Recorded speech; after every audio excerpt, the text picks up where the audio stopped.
absolute worst handover now to someone that's probably never had such a terrible, situation where he has to follow such a tough act. My friend Lucas Hirl was introduced to me by Phil James, and you're from Iowa, right? Correct. And, can you all hear me okay?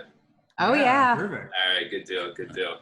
So Lucas is a comedian that performs regularly at the Comedy Store.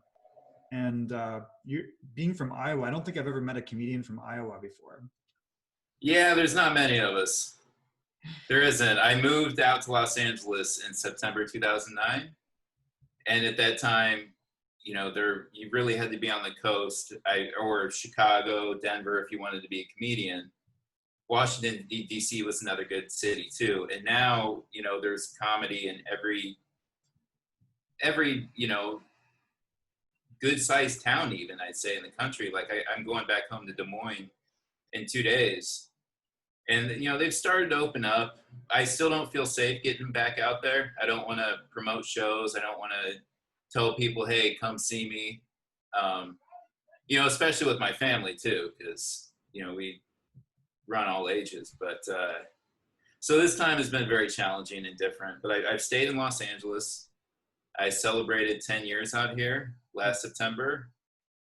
And they say, I know there's a famous Jerry Seinfeld quote that it takes 10 years to find your voice in comedy.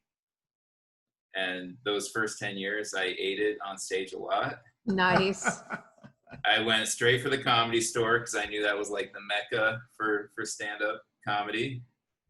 And it's just a very hard room to work in because, it's not conducive to stand-up. It's a dark room. It has low ceilings. So, I figured if you're going to train at the hardest gym there is. So the store is pretty legendary, obviously, for the people that have gone through it, but also, I guess, for the rites of passage to getting on stage. What was your experience? Right. Right. No, everybody has a different story. I mean, every employee of the Comedy Store is a comedian. And, we have many very famous alumni who work the door. They sat people, they bartended. David Letterman left his job as a weatherman in Indiana to seat tourists for 2 years and get up on stage a couple times a week. It's funny too, yeah. I actually knew of Daryl because of his Joe Rogan interview. And Joe performs at the Comedy Store, obviously. Yeah. I saw because of Lucas, so thank you. Yeah, of course. So, I mean, I bartended there, and it takes a long time to get a job there. I had to try out. You have to go on stage. You have to make your bosses laugh, which is probably the hardest job interview I've ever had. How long was it that you were like kind of doing, you were bartending the whole time, and then how long was it before they let you get on stage? And I think there's more than one. They let me on stage. On Mondays, it's our workshop night. So you try out new material, and that's when people who aren't passed by the talent coordinator, who used to be Mitzi Shore, and she got behind and helped develop so many careers. Jim Carrey was another famous employee for he worked at the Comedy Store for 9 years. Wow. So it makes me feel a little better for being there for 10. That's great. So you're almost at Jim Carrey level. Almost, and you see those old comedians come back through, and you see that feeling of nostalgia they have, because even though they've gone on to make millions, they still have that same kind of like, this is where I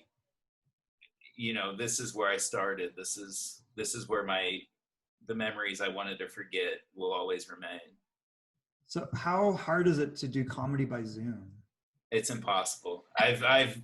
When the quarantine started, I was invited to do many Zoom shows, and I had to just politely say it doesn't work for the format. I mean, you need at least one person, and I'm not famous yet.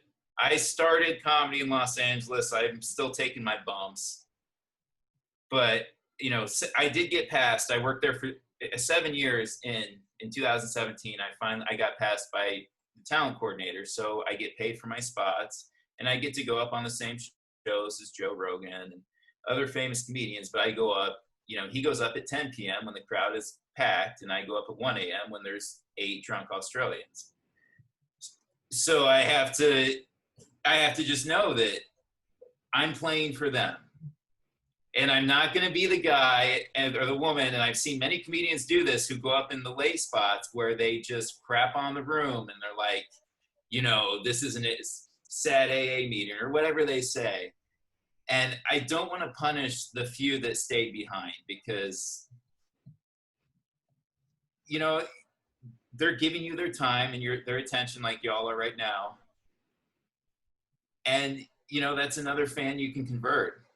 And also, when you go up late at night, you can really say whatever you want. You're not going to offend a lot of people at 2 a.m. Is it possible to be funny without being offensive? Oh, yeah. Really? Yeah. Oh, yeah. Like, I don't know if you all know, like, Brian Regan or some other comedians that they call it working blue when you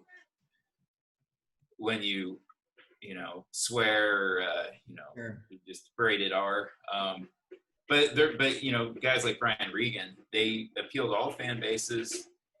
They tour all over. I don't know if you also know Sebastian Maniscalco. He's one of my favorites. Yeah. Totally, yeah. The one that was showing Marisa that's killing it right now is Andrew Schultz. Yeah, I mean, and he's really taken over the kind of the YouTube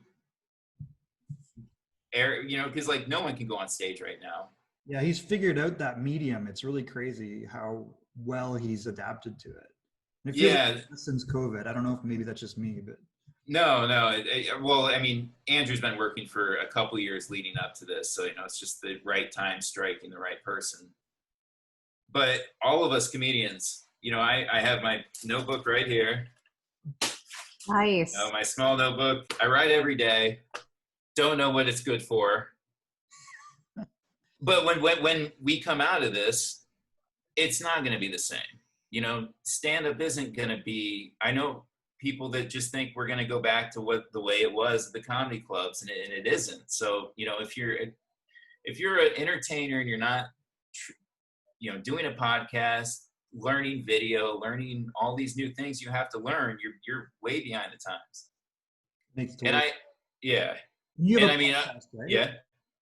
I do. I'm a third wheel on a sports gambling podcast. Excellent. My friend Stephen Breton.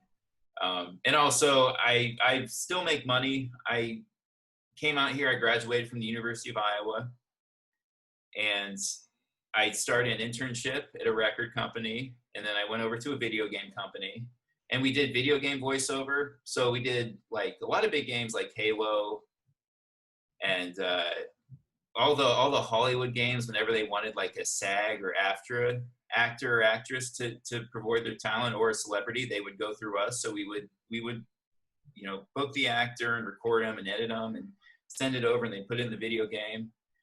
And so I have some production experience. So now my friend Bill Burr, he did a podcast 2 weeks ago at the Troubadour club out in West Hollywood, and he just wants to keep that place going. So I got the call last minute. He said, "Can you film this?" I said yes, and I got paid money, and it felt good to make actual money after being out of work for 3 months. I mean, it made my week. So to that point, I think you've been really effective at using video, and you have a really unique video style. Would you mind if I shared one of yours? And I don't know if please. The one I was thinking about was I yelped my first 6 weeks of quarantine. Yeah. So I also, going back to the production experience, I do a series where I yelp things I shouldn't. Things you can't really, like it started with I yelped a friend's wedding, and I wanted to be nice, and it was meant as a present for the friends, but I gave the wedding 2 stars, and the bride took offense. She later admitted that it was very funny, and she regretted asking me to take it down because it was doing very well when it was on Facebook. It was kind of going semi-viral for a little bit, and they were on their honeymoon in Italy, and they asked me to take it down. Okay, I'm going to play this, and then people can get kind of Please. for what you've been doing. Hi, I'm Lucas, and I'm helping my first 6 weeks of quarantine in my 1-bedroom in Hollywood. Coronavirus, the only thing that didn't take Harvey Weinstein down. California's punishment for Me Too. Now we can't touch anybody. New normal. Some of these freaks never learn the old normal. Quarantine, like being grounded by the government. I grew up in Iowa. Good old boring Easter. If we schedule Easter. Trump's been president for 3.5 years, and you're just now prepping for the apocalypse. Amateurs. Toilet paper won't help you outrun death. 3 of my friends' weddings I wanted to go to. Why do I gotta be stuck in my apartment when I could be stuck in traffic? Waiting in line just to buy alcohol? What is this, Russia? Now every store feels like the DMV. I haven't seen my best friend in 2 months because he lives in Burbank. When I'm lonely, I change my Netflix password so my friends call me. I saw The Irishman 87 times. I went to the park to yell at other people for being at the park, keeping my elderly grandpa in lockdown so he can die from other causes. The first week I did adult coloring books, and by week 3 graduated to puzzles. I'm learning guitar from a 10-year-old girl on YouTube. TikTok. If I want to be dumber, I'll watch CNN or Fox News or the Learning Channel. Empathizing with my 600-pound life because I also can't leave the house. Washing groceries. I'll just farm my own food. Wild animals return when party animals stay home. Repetitive happy hour with 30 coworkers. 3 months later, this is really interesting to look at. The dope Zoom background. To fall asleep, I listen to white noise. It's exhausting sleeping 16 hours a day. Once my gym closed, I finally started exercising. My COVID-19 can't compare to my freshman 15. Between the free $1,200 and unemployment, I'm 2 pandemics away from being a homeowner. 4 stars. I want to be open, but I have a Lego project to finish. Smells like shit in here. All right, so y'all get the gist of what I do. So how hard is it to watch your own stuff? It's very hard. I mean, I'm looking at that and I'm critiquing everything, and I go on these daily hikes out because the gym's closed, and I listen to all my old stand-up sets, and it's something you have to do. I mean, if you're a comedian and you don't listen to your work, and I know a lot that record their sets but they never listen to them, I'm like, what are you doing? Because you will cut out years of Hard you'll work. just you have to see how the world perceives you and see yourself from that third person perspective, as hard as it is. Everybody hates their voice. So where do you want to go from here? And who inspires you, by the way? Like what? Oh boy. That... Bill Burr does.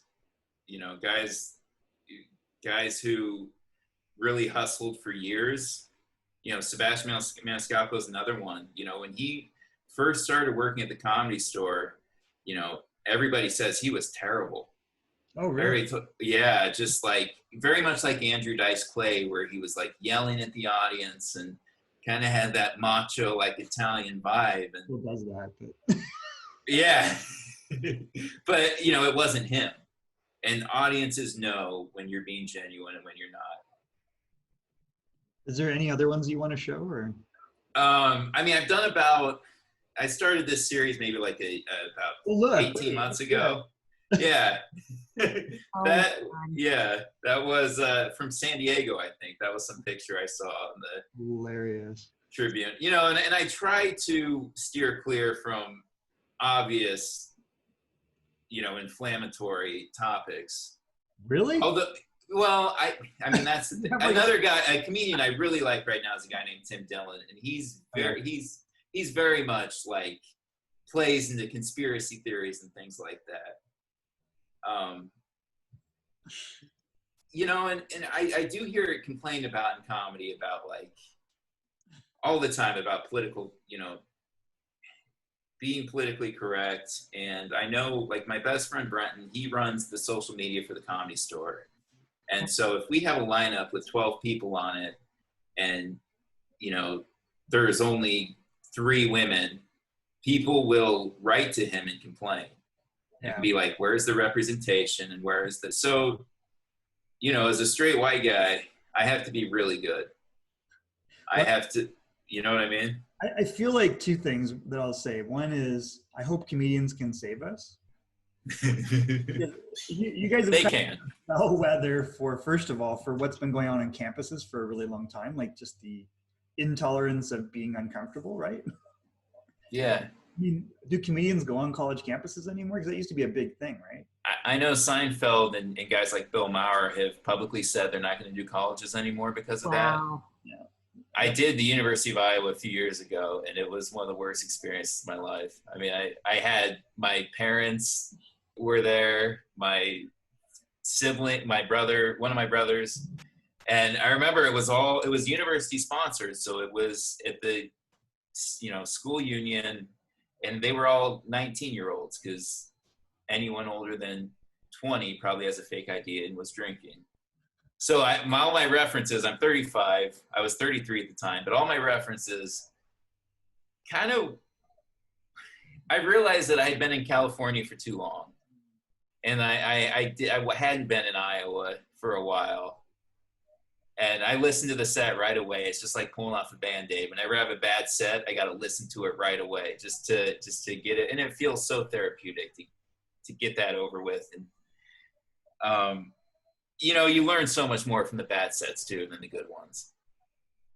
Yeah, yeah. all right. Well, how do people find you, and what's a good way to get in touch with you? And Yeah, please. Facebook, Instagram, Twitter, at Lucas Hirl. Please message me whenever. If you ever want to come to a show, I'll gladly get you in, put you on the list. You want to pay admission. Michael's been. Yep. Nice. Yeah.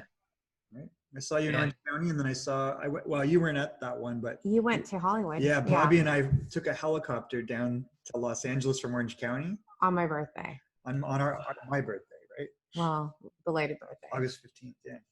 Did you go? You went to the store? Oh yeah. Yeah. Was I there that night? No, but we got like super gold glove treatment. Yeah. Okay. I took care of you. Oh, you did. Good. So Good. Joe Rogan was performing that night, and we got front row. And all what they said was, "Those two guys, they're put them over here." And everybody, Right. fuck, because there's like a huge lineup of like hundreds of people. Yeah. They're like, "Yeah, come with us, sirs. Come on." It was Yeah. Oh, Berkeley said to text the information on the chat okay. so we can see yeah, it. we'll put. Please. Yeah. If anyone here wants to come to the Comedy Store, you will get the royal treatment because I have worked very hard there to. You're on Facebook, right? You don't have a domain. Correct.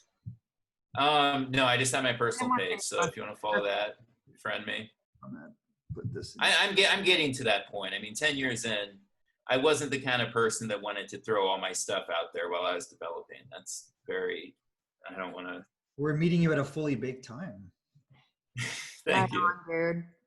Well, I really Let's just start. on, and I know it's always fun watching yourself. So thanks for enduring that with us. Thank you for all taking the time, and Daryl especially. That was one of the coolest stories I've ever heard.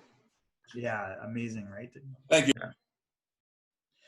Okay, guys. So I know we're kind of dwindling. So George, I don't know if you're still on. Yes. Oh, there he is. Instead of a musical, George, are you still piece down of for entertainment. doing like a spoken word, or how you feeling? Oh, yes, I am. yes, George. Guys, you're my first live audience. Oh boy, I don't have experience like Lucas or anything, so you got 10 years of pain coming up. yeah. And Daryl, by the way, you're a brave guy. I can't believe you went to that guy's house by yourself. That's a lot of trust. But I do think that it is very important to be able to put yourself in someone else's shoes to try to understand, being curious about it. So I really have learned a lot today. Thank you. And thank you, Lucas, as well, man. All right, so George and I met because he was helping us move some stuff, He's a neighbor. and he's also has some other talents. Like, so if you guys need like a really neon bright computer built, then George can build it. Yeah, so I have a lot of hobbies. One of the ones I partook was building computers. And I like writing and doing poetry. So that's what I'm going to be doing here today. Yeah. So it was funny because I met him for coffee and we were talking about, what he wanted to do. And he just busted out a spoken word to me on the spot outside of Phil's Coffee in Costa Mesa. So I'm like, well, you should come to one of these and do one. So Bring it. I was practicing. All right. So I'm going to turn it over to you. You can hit it any way you want. All right. Creation. Tragic vision is seen, living in the world between. Logic becomes clouded as violence that surrounds is added. One by one, little by little, misconception pounded. But don't fret, my friend, you're not alone. For sins committed, we can atone. In this world with the vision tragic, the truth remains static. Human nature is difficult, for lust, lies, and deception we're surrounded. And this forest becomes the fuel in this world that we founded for the same actions you ridicule. But even with the vision tragic, we make decisions. It can create worlds in our mind with our visions. For where there is vision, there is creation. Of life we once known, of the innocence we outgrown. Have imagination reawakened that this world has taken. Let go of the past as the present is with you. At all times, waiting for experience, for recognition. Think of the future you can create with strong imagination in a liberated mind state. And once reality hits again, let go of the present that is now the past, for its presence has already been presented. To live in the moment that is now until your last breath have passed. For these words I give to you. Your presence and all your past creations is what created you. Right Oh on. man, smooth as silk. Yeah! Woo! Excellent. Scary. Recorded it for all the universe to see, so we'll post it up somewhere. Oh no, this is fine. Just Oh, yeah. Everywhere. Love it. I really appreciate you jumping on there because I know this is probably it took a lot of courage, I think, to do it for the first time. So hopefully we were good. Oh yeah, no, it definitely has. Oh man, that might be the last. I'm just kidding. Oh, dude, Oh, keep no, you're going. just starting. I mean, if you can't write anything else, then I understand. Yeah, I'll write something for you. I'm just kidding. Does anybody have any questions? Or I don't know, you guys, I know there's not many people left on. Well, but- I mean, there's still 20 plus people on. What I would love to do is just kind of go around. Thank you, George. Thank Yeah, you for awesome like job, man. representing my people. I mean, my cousin. I promise. I did my best not to embarrass you. I love I it. sent him a text. It wasn't really from Marisa, but I said to him, don't embarrass us, George. From I Marisa. know. I was like, oh man, there's a whole new ball game now. I thought it was more casual, you know. Well, let's see who's hanging out. I mean, let's just say hi to some folks who are still on the call. I'm going to go to the C boss, G Roper. Bill Gropper is on the horn. Dude, say hi. Hey everybody, this was awesome, Marisa. I got to tell you, every time I don't know what we're gonna get, and every time I get really excited because it's like Christmas. There's like another present right afterwards. This was fantastic. Thanks, dude. Cool. Good to see you. We got Mike Miller. I know we missed Kim too, so tell her we said hey. Oh, yeah. Will do. Yeah, Mike and Jaden, what up? Hey, On the C what boss up, as what up? well. I gotta tell you, like I wouldn't wish a pandemic on anyone, but these have become my favorite social occasions over the past couple of months. So it's so nice. And then check it out. And like it's like Brady, but then over here we got Chuck. I Chuck mean, hanging out with us. Chuck What? Smith in the house. Hey. Let's say What's hi. up, people? Dude, are you in Frisco or are you in Dallas? I am in Prosper, Texas, which is about 3 or 4 miles north of Frisco. So Oh, right here in the dude, Dallas what? area. That's new. Yeah. Hey, I think I got my times mixed up. Between the Pacific and Yeah, no Central time. worries. So I think I'm a little late for the call, but I heard the tail end of Daryl's Oh, good. Yeah, it's- story, and I saw some of his some of the story on the internet. So man, very powerful and very courageous and certainly needed. So glad that you were able to share your story and have that type of courage to make that happen. So very inspiring. Thank you. Thank you much. Right on, Chuck. Yeah, the good news is we are recording it. So I put the last ones, by the way, up on YouTube if anybody wants them. They're not listed, but I can send the URLs out, and I'll do the same for this one. Yeah. Yeah. It's great that we're having dialogue. I was, I live here in Texas, and Texas is Texas, right? Right. Except And I was having it during the George Floyd incident and all of the protests and stuff that were happening. I had an interesting conversation with my neighbor, and I thought it was very telling. And I think it's stuff that we need to do more of. And the area I live in here is very affluent. There are not many people that look like me that live up here. It's starting to change a little bit, but it's not very diverse. And very affluent community. Marisa knows Collin County here in the Dallas-Fort Worth Right. area is the highest per capita income zip code in the state of Texas. So I was having a conversation with my neighbor, Mitch, who lives across the street. And my wife and I had gone for an evening walk. This was right after the George Floyd incident. I think it was like the next week.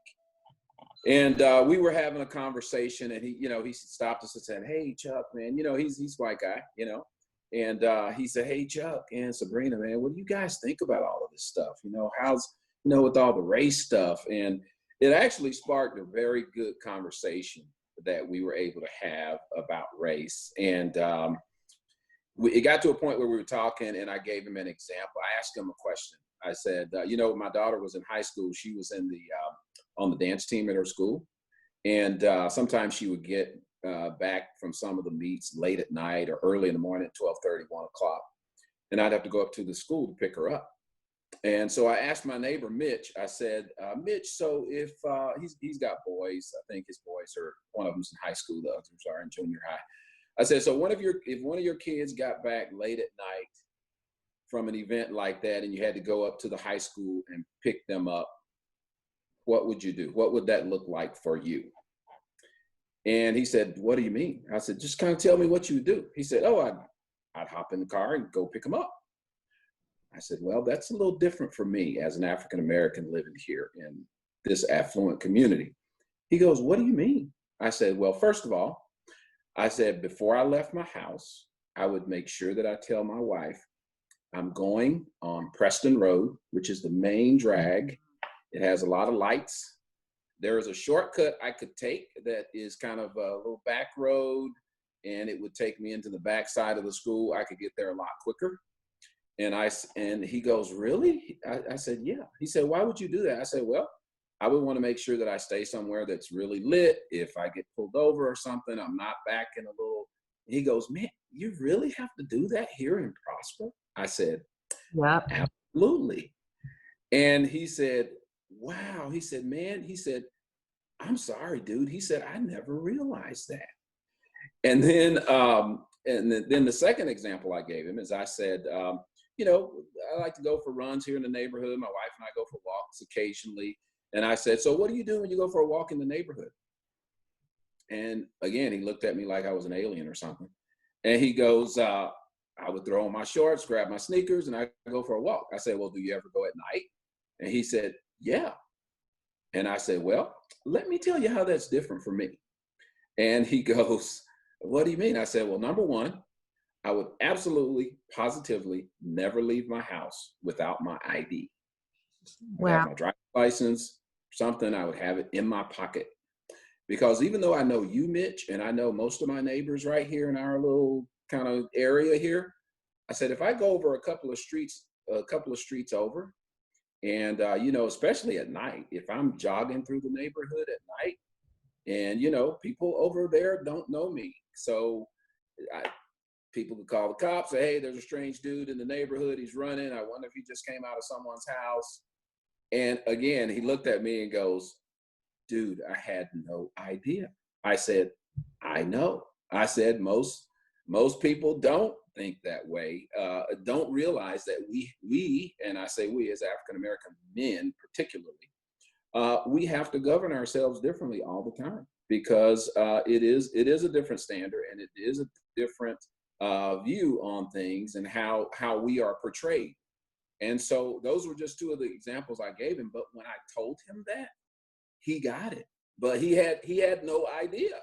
Right. And I know, and I said most quote unquote white people don't have that. They don't know that I do have to govern myself differently, and I have to be more cautious. And it's just one of those things that we have to have more dialogue around and learn and talk about, so that we can dispel those things. And I think if we just do that, if we just talk and and the one thing that I thought was important is that at first he was going, "Man, really? You really?" I was like, "Yeah, really." Yeah, dude. Now, I don't want you to say, I didn't even want him to say sorry. I just wanted to say, "Hey, I get it. I understand," Yeah.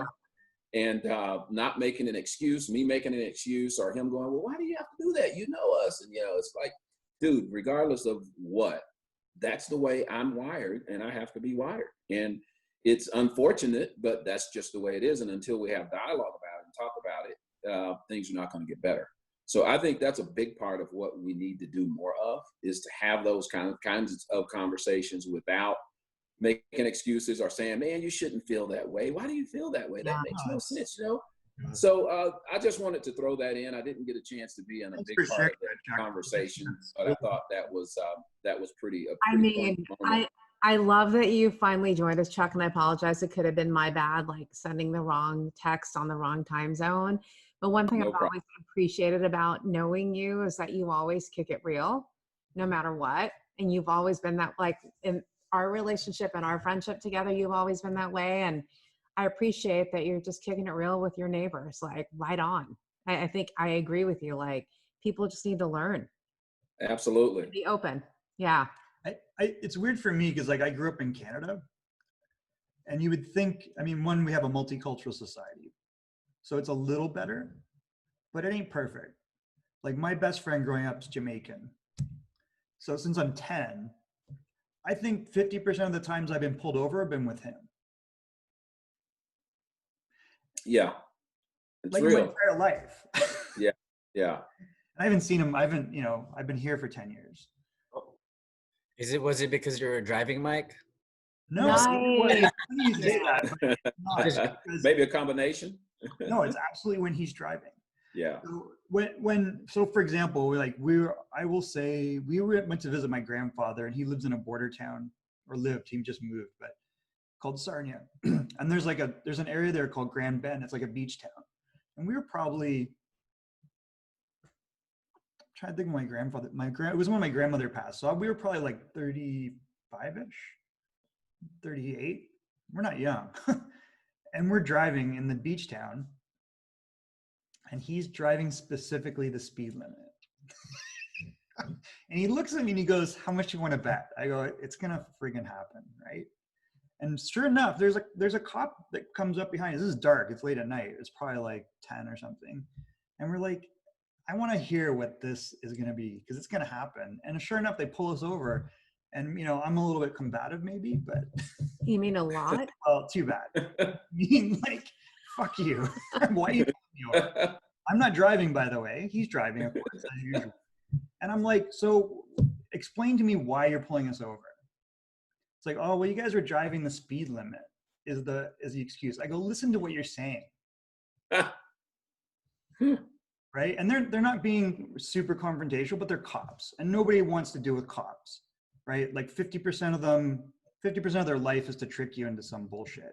They want whatever's easy, right? So add on this other bias, and I don't look at it from like a social justice warrior point of view. I look at it like, you're a moron. Like, and what you're doing is you're making someone like Chuck's life a living hell, where he has to evaluate what he's doing every step of the way. And it's like, okay, maybe, it's normal for me to want to avoid cops, but it's really normal for my buddy to want to avoid cops. Yeah, absolutely. And that's just one incident. I mean, I could probably run through a whole bunch of others. So I have a few, but not enough time on this call for those. Right? No, of course, it's ridiculous. I see Sue's on too. We had Steve for a while. Are you down in Florida today, Sue? Are you in Boston or is it Boston? Well, I live in Boston, but I am down in Florida. And You're down in Florida. Are you staying away? Steve is making us dinner right now because it's getting a little late. So the quick story is we met online on Monday. Yes. By Tuesday morning, he invited me to come down and visit. I love. So and good. I got on a plane on Thursday, and I don't have a return ticket yet. Excellent. Why not? So as entrepreneurs, we're living together, working together, having fun, getting to know each other, and seeing what happens. Gotta love the flexibility. The new normal is like instant relationships. That's right. Do you want to I know that you met some folks here a couple weeks ago. Let them know kind of your deal. Yes. So I'm a world record holding powerlifter. Yes. I deadlift 418 pounds. Yeah. And so that is part of my health journey. So at age 37, I touched a barbell for the first time and became an accidental athlete, and found powerlifting about 4 or 5 months after that.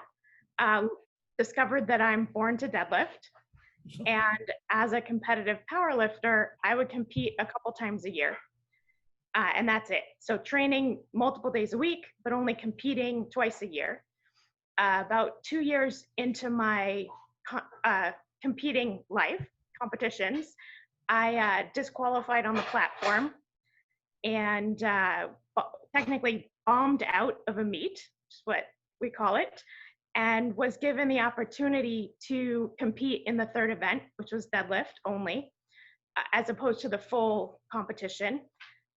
So I didn't know what to do, but I said yes and got my head straight, left the arena, came back in, had some food, did some meditating, listened to music, did everything I possibly could to get my mind right to get back in.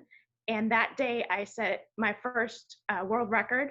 And for those people who know stuff about lifting, for me, it was a milestone. So I pulled 405 pounds. Oh my God. With four big plates, and vowed that I would take care of everything on my end so that I would be unbeatable.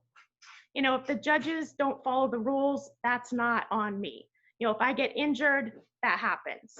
But anything that I can do to take care of myself, my mind, my body, my spirit, just be all in on competition day, which also means in training, then that's what I need to do. So I started doing that at the gym, and then started working with fellow athletes on mental strength and performance. And professionally, I've been a librarian for almost 20 years, or for over 20 years now, and started at the Harvard Business School Library as a business reference librarian while I was in library school. I've always loved business, always knew I was an entrepreneur. And so in the last 18 months, 2 years, have been working with entrepreneurs on their performance. So now an elite performance coach for entrepreneurs, using a lot of the things that I discovered in the gym that apply to the rest of life for my business as well as for others. And so I work primarily with Gen X men who are seeking that next challenge. So usually in business, sometimes in life. So we identify that challenge, figure out a plan, and then I support him in putting it in place and getting through all the hurdles that are going to happen as you level up to achieve that next challenge. Awesome. Brains, we're losing brawn, Eric. and beauty. We just lost Eric. That's awesome, Sue. We're so glad to have you. Yeah, he's gone. Thank you, guys. We lost Eric, who, by the way, is the president of he's the dean of the business. College of Business at Cal Poly Pomona. Yeah. One of my BFFs. We just lost him. However, my brother's on the line. Danny. Do you want to introduce yourself? Danny, Dan Andrada. The Dandrada. Oh, I think you're on mute. Wait. Is your thing off? No, he's off mute, but maybe his thing's out. Oh, we can't hear you, dude. We heard you earlier. It was working before. Oh, bummer. All right, we'll come back. We'll see who else is on. We'll see if he gets it back on. Who else is around? Berkey's off camera.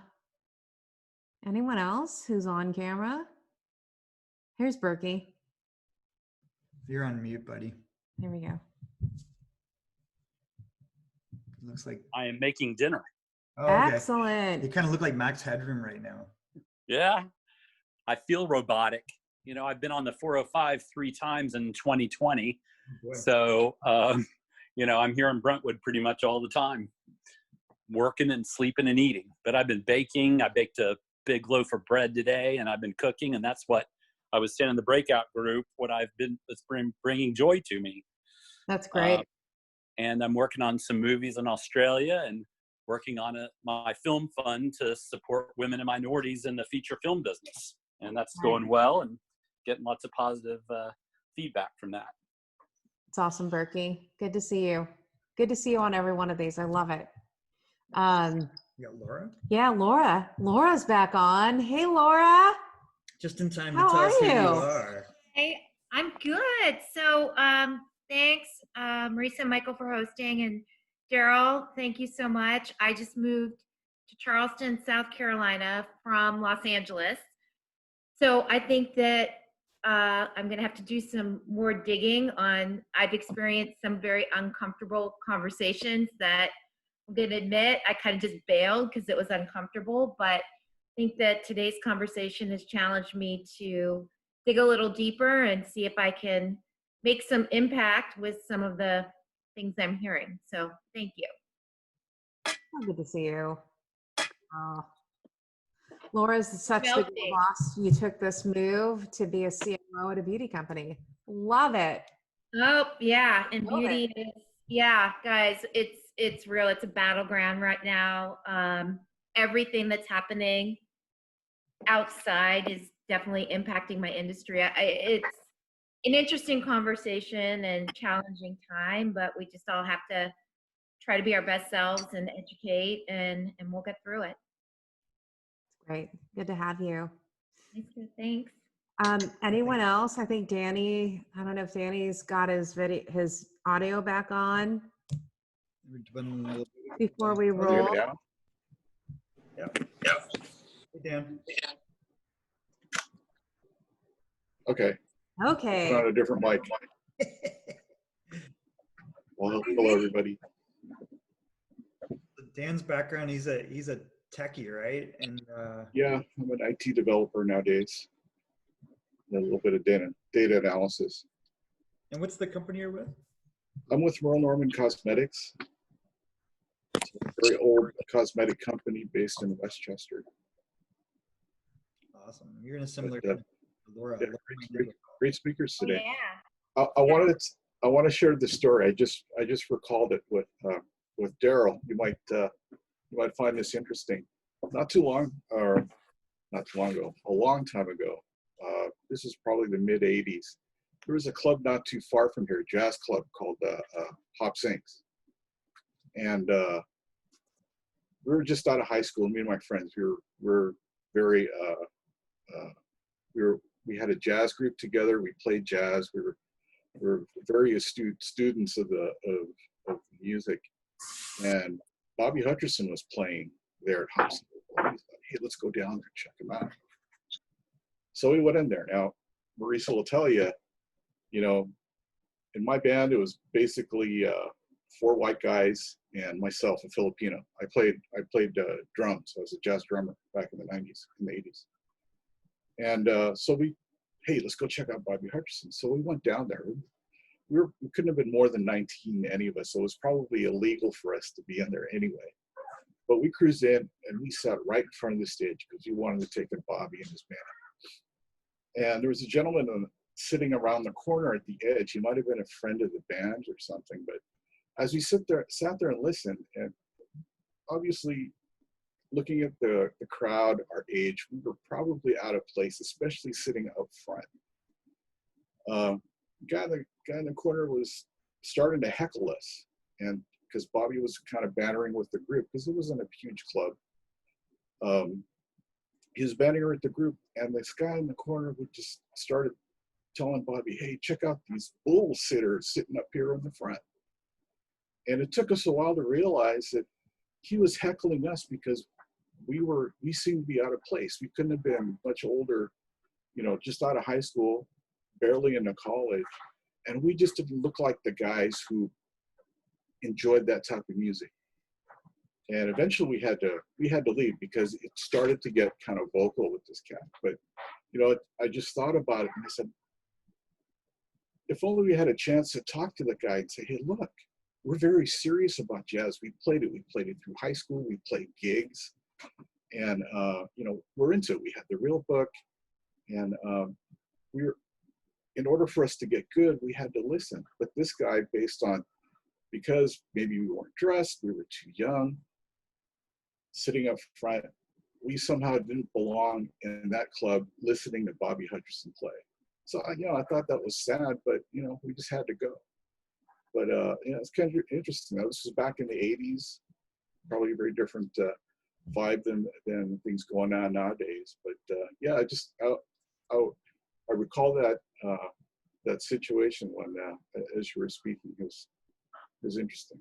But, thank you for your talk there. It was very, very courageous and eye-opening. I learned a lot. Thank you. It's so cool to have my brother on too. I mean, you have to know that his son just graduated high school as a salutatorian of his high school, which is where Mike Miller went, St. Bernard's in West LA. Oh, really? He was also the salutatorian at his middle school. I thought you meant Mike was. No, RJ, Ryan, Jonathan, Andrada, my Mike. nephew, who is Danny's son or Dan's son. And yeah, I have a lot of empathy and admire everything that all of you are just sharing about yourselves. I think everyone has had a journey about kind of being true to who you are and not hiding it, I guess, and being confident and showing that in your life. I think, Daryl, a lot of what you're sharing in your history and your experience, I feel like I've been a big observer in life and have seen a lot of that and have been too quiet, at least earlier on in my career. I feel like later on you can afford to just have a voice and be clear about who you are and make sure people know about it. And so anyway, I'm proud to have my brother here. It's good to see him. And I know that Estella just jumped on. Estella. Hi, how are My you? goodness. Happy Sunday. Yeah, happy Sunday. We're just rounding up like the end of our call. You want to say hi to people? Hi, how are you? I read 3 Pacific, so that's why I was waiting till now. I think I mixed up my time zones. Aleph is here. Hey, Aleph. How are you? And Julian's napping in the back. Hi, Julian. Sorry, it might have been my weird text. But anyway, I think he'll recognize Chuck's on and Mike's on as well. So, yeah. Stella's back in the TX. Well, I know we've been going it's 3 o'clock, so we've been going 3 hours. So is there anyone else that wants to say anything, or we want to wrap? What do you think? Yeah, I think so. It's been 3 hours, everyone. We so appreciate you hanging in. So good to see everybody. Daryl, man, you're right up to the end of everything. Daryl, dude, we heart you. Party, man. I know. Well, I appreciate you all inviting me. Of course, anytime. Yeah, and we'll regroup another one in August, everyone. Good to see everybody. Thanks for hanging. Nice to meet everyone. Hi, everybody. Bye. Take care. Take care, everybody. Bye-bye. Yes, thanks, Daryl. Thanks, David, if you're Bye, still Lucas. Bye, George. Hey, Michael. See you. Bye, George. Bye, Daryl. See you Good guys. to see you. Bye. soon. Bye.